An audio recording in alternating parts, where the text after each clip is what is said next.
I caught my husband and daughter-in-law red-handed in a romantic moment in my office. I was angry and shouted at them. My husband said, "I live my life my own way." Then, he threw a rotating world globe at my head, injuring me.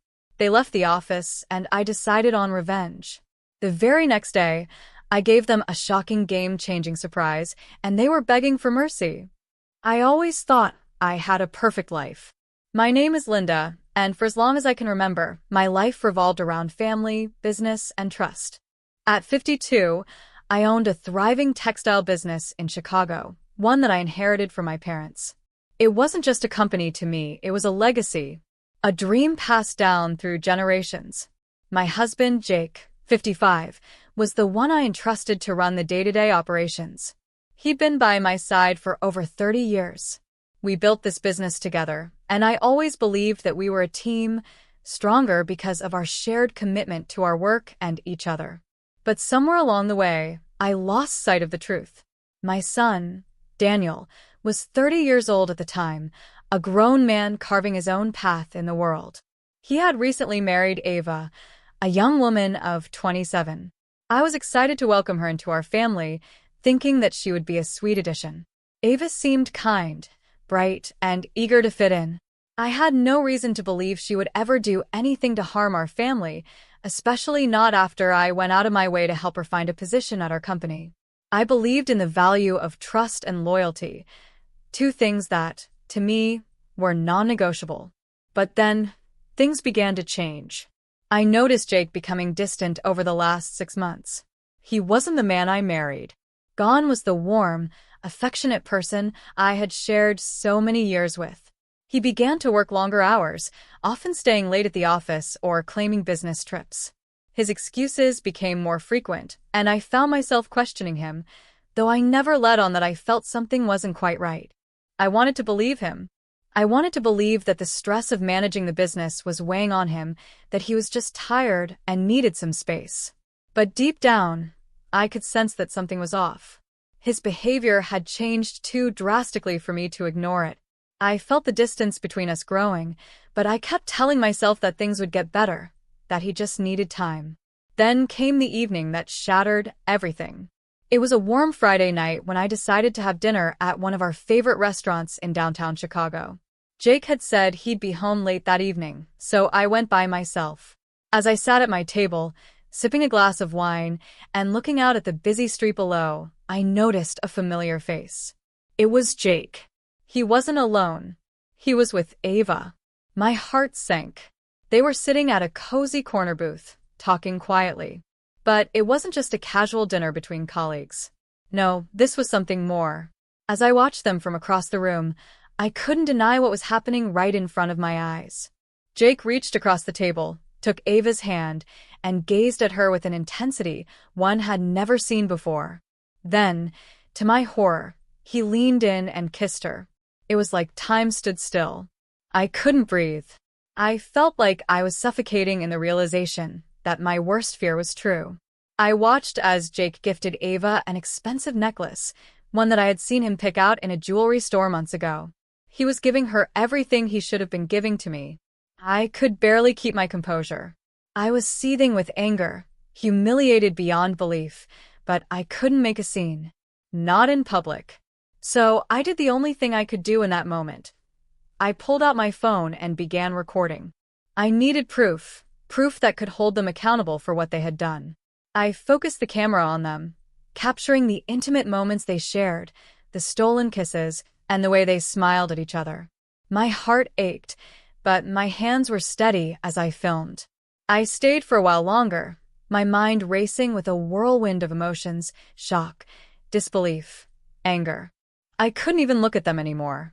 When I finally left, I did so quietly, without saying a word to either of them. The weight of what I had just seen hung over me like a dark cloud. How could they betray me like this?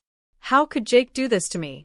How could Ava, my own daughter-in-law, be the one to tear apart everything I had worked so hard to build? The next morning, I woke up with a heavy heart and a mind full of questions. I couldn't shake the image of them together, the way they looked at each other. I knew I couldn't let this go. Not after everything. So, I made a decision. I took a drive to the office. I needed answers, and I was done waiting. I didn't tell anyone where I was going. I simply grabbed my things and drove downtown, my mind set on confronting Jake. He had to explain himself. He had to face me. When I walked into the office, I was quiet, but my presence was undeniable. The moment I stepped into Jake's office, I froze. There they were, Jake and Ava, together, in an intimate moment. Neither of them had noticed me walking in, and I could hear their soft whispers, their laughter. I felt my blood boil as I took in the scene before me. "Jake," I finally said, my voice shaking with anger. Ava. Both of them jumped in shock, looking pale as ghosts when they saw me standing there. Jake opened his mouth to speak, but no words came out. I could see the guilt and panic on his face. Ava, too, looked stunned, but I didn't care about her expression. I wanted to hear the truth from Jake. "What is this, Jake?" I asked, my voice steady despite the storm raging inside me. "What have you done?" Jake tried to excuse himself. "Linda, it's not what it looks like." "Don't lie to me," I snapped.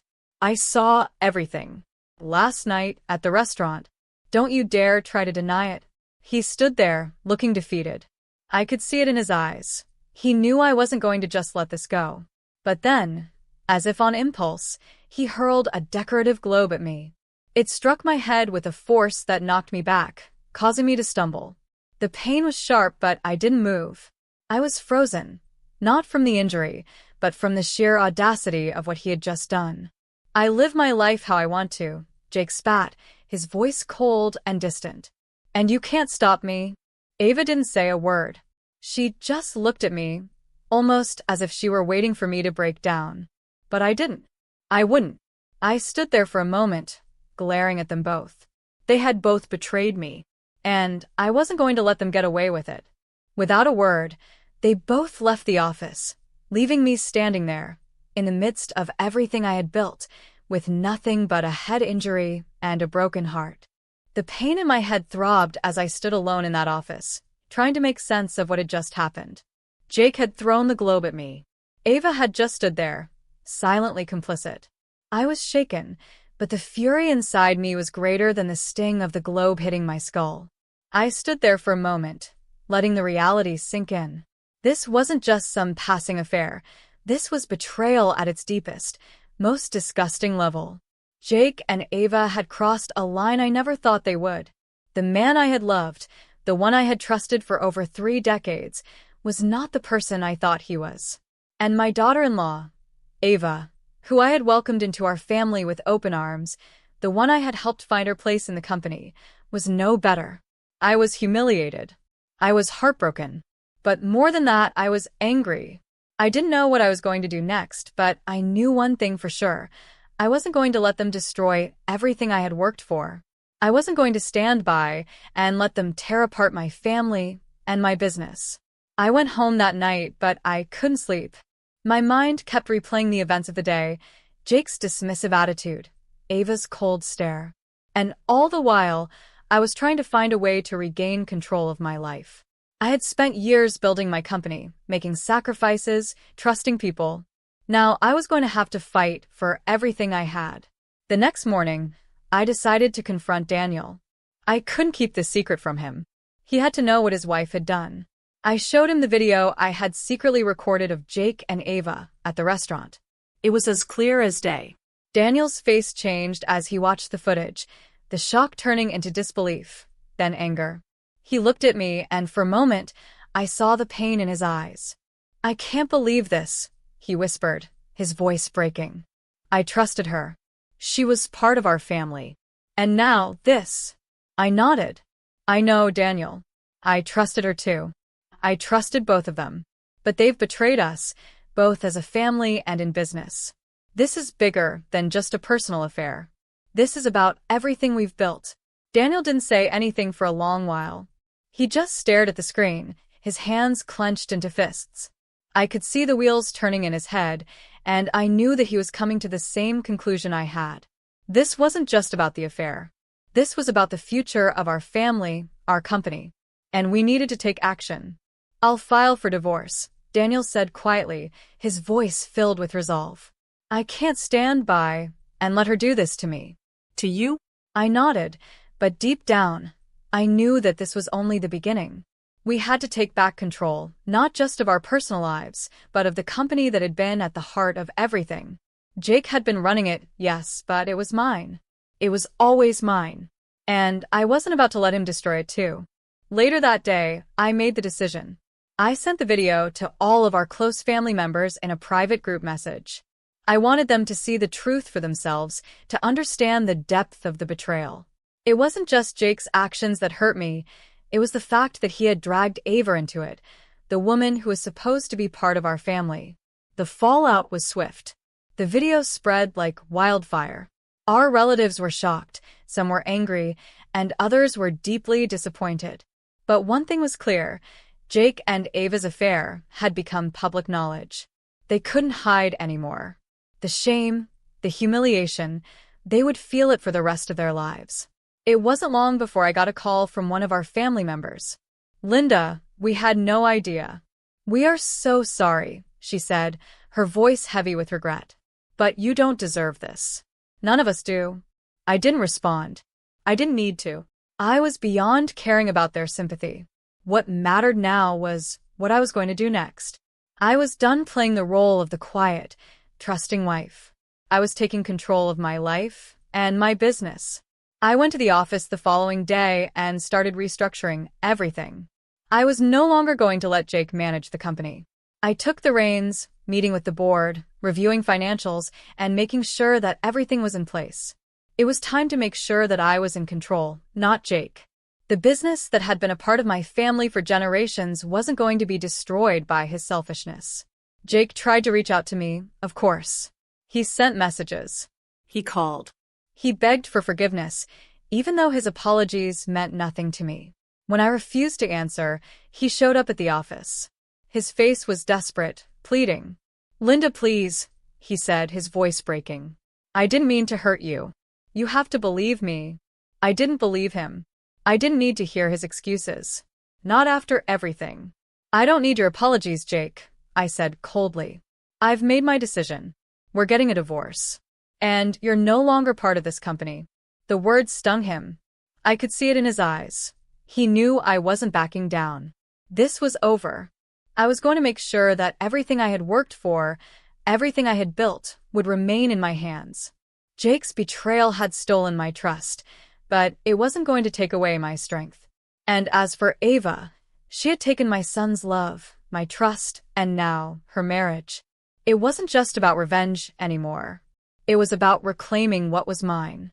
And that was exactly what I was going to do. It was hard to believe how quickly everything had spiraled out of control.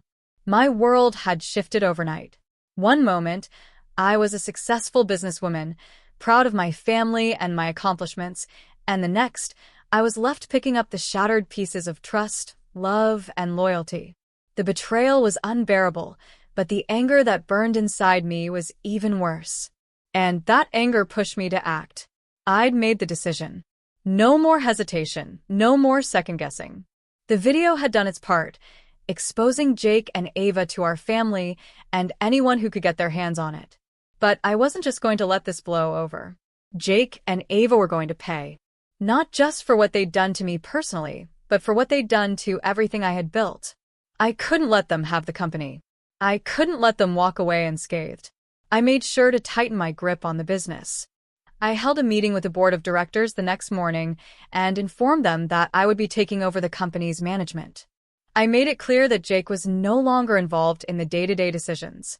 After all, the company was mine by inheritance, and I would not let him or anyone else tarnish the legacy my parents had worked so hard to build. Jake tried to plead his case to the board, but no one was listening. The weight of the scandal hung over him. His reputation was tarnished, and no one in the company could look at him the same way again. As much as he tried to argue, he was powerless. He'd lost his credibility, and he was about to lose everything else. Meanwhile, Daniel was taking his own action. He filed for divorce from Ava immediately after seeing the video. He had been devastated, of course, but in the end, He knew there was no coming back from this betrayal. His trust in Ava was gone. The woman he had loved, the woman who had seemed so perfect, was now someone he could never look at the same way again. Ava had no idea what was coming. She thought she could escape the consequences of her actions, but she was wrong. Daniel cut all ties with her, no more contact, no more connection. And when she tried to reach out to me, I ignored her. I wanted nothing to do with her. Jake, though, wasn't giving up so easily. Every time I turned him down, he came back with another excuse. "Linda, please," he would say. "I'm sorry. I know I made a mistake. We can work through this. We can fix things." I wasn't interested in his apologies. The man I had trusted for years had destroyed everything, and now he wanted me to fix it? It wasn't going to happen. I'd worked too hard for everything I had, and I wasn't about to let him walk away without facing the consequences. He begged again one afternoon when he showed up at the office, looking defeated but still clinging to the hope that I might give him a chance to explain.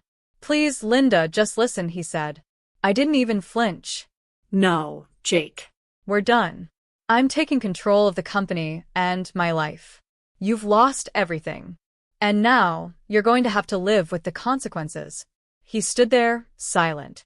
I could see the realization in his eyes, that he was losing it all. The life he had worked so hard to build was crumbling beneath him. And it was all because of one terrible choice. I wasn't going to allow him to make excuses. I wasn't going to feel sorry for him. Not after everything he'd done. Jake and Ava had made their choices, and now they were going to suffer the consequences. I wasn't about to let them destroy my legacy, my family, and everything I had fought for. This was my time to regain control, and I was going to make sure they didn't get away with it. The reckoning had only just begun. It's strange how much you can change in a short amount of time. Only a few weeks ago, I was living a life built on trust, believing that my family, my marriage, and my business were solid foundations. Now, everything I once knew had been turned upside down. But that wasn't going to break me. I had been tested, and now it was time for me to rise above it all. Jake and Ava had caused so much pain, but they had underestimated me. They thought I would just sit back and let them walk away from the wreckage they'd created. They were wrong. After I took control of the company, I started restructuring everything. The first step was making sure Jake's influence was wiped out completely. I made it clear to everyone involved with the company that he was no longer part of the leadership. His actions had destroyed his credibility, and I couldn't allow someone like him to have any say in the future of the business. The board of directors supported me, and within days, Jake had lost his position, his privileges, and his access to anything related to the company. As I worked through all the details of securing my assets and stabilizing the business, I could feel the weight lifting off my shoulders. I had taken control, not just of the company, but of my life. And that felt like the first real victory since all this started. Jake continued to try to make amends. He begged, pleaded, sent me countless messages, each one more desperate than the last. But every time, I refused. I had no more time or energy to waste on someone who had so utterly betrayed me.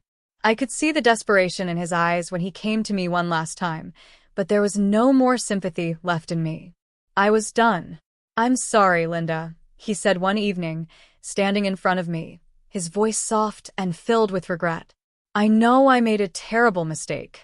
I don't expect you to forgive me, but can we at least talk? Can we figure this out? I can change. Please, I love you." I looked at him coldly, not even a flicker of emotion stirring inside me. "Jake," I said, my voice firm, "you lost everything when you decided to betray me. Don't think for a second that I'll forget what you did. We're done." And with that, I walked away, leaving him standing there, a broken man. The divorce was finalized soon after. Jake fought for his share of the company, but I made sure to keep everything I had worked for. The legal process was long, but in the end, I had what I wanted. The company was mine, and I was free of him. Ava wasn't exempt from the fallout either. Daniel, still heartbroken but resolute, had already filed for divorce from her. He severed all ties with her, and she found herself alone, with nowhere to turn. It was painful to watch, especially since she had been like a daughter to me, but there was no going back for either of them. Over time, I started to rebuild my life. I focused on the company, on making sure it grew stronger. I surrounded myself with people who genuinely cared about me, people I could trust. Slowly, I began to heal, regaining the confidence I had lost in the wake of the betrayal. It wasn't just about revenge anymore. It was about reclaiming my life. And I did. I took the time to enjoy the things I had neglected in the past, spending time with Daniel, rebuilding our relationship, and even indulging in small pleasures that I hadn't had the time for. I was no longer just a wife or a businesswoman. I was Linda again, standing on my own 2 feet, stronger than I had ever been before. A year later, I stood at the helm of my company, confident, secure, and surrounded by the people who truly mattered. I looked back at everything that had happened, the betrayal, the pain, the rage, but I no longer felt anger. I felt peace. The life I had built was mine, and I had reclaimed it with dignity and strength. I had turned the darkest chapter of my life into the beginning of a new one. And in that moment, I realized that the true victory wasn't in the punishment or the revenge. It was in finding my strength again, in walking away from the ashes of betrayal and into a future where I could finally be free. And that, to me, was the sweetest revenge of all.